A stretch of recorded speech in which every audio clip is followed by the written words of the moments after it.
நம் பாரம்பரியத்தில் சிறு வயது குழந்தைகளின் விளையாட்டுகள் எதிர்கால வாழ்க்கையை எதிர்நோக்கும் தன்னம்பிக்கையையும் தத்துவங்களையும் அடிப்படையாக கொண்டிருந்தது.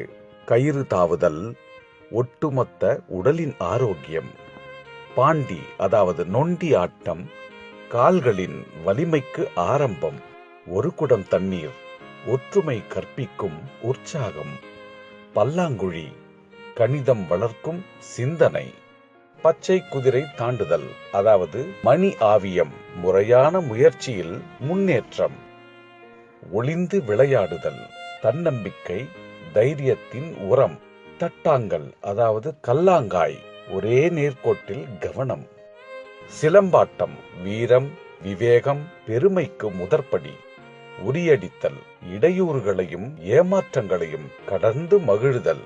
இது போன்ற ஒவ்வொரு பாரம்பரிய விளையாட்டும் இயற்கையோடு ஒன்றி குழந்தைகளின் அறிவு, திறமை, வீரம், உடல் வலிமை, சுயமுயற்சி, தன்னம்பிக்கை, ஒற்றுமை போன்ற பல நற்கூறுகளை உள்ளடக்கி அவர்களின் எண்ணங்கள் தூய்மையாகவும் தெளிவாகவும் இருக்கச் செய்தன.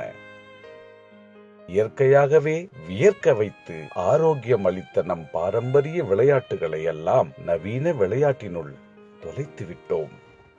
முயன்றிடுவோம் மீட்டெடுக்க, முனைந்திடுவோம் கற்றுத்தர நம் தமிழரின் பாரம்பரியத்தை.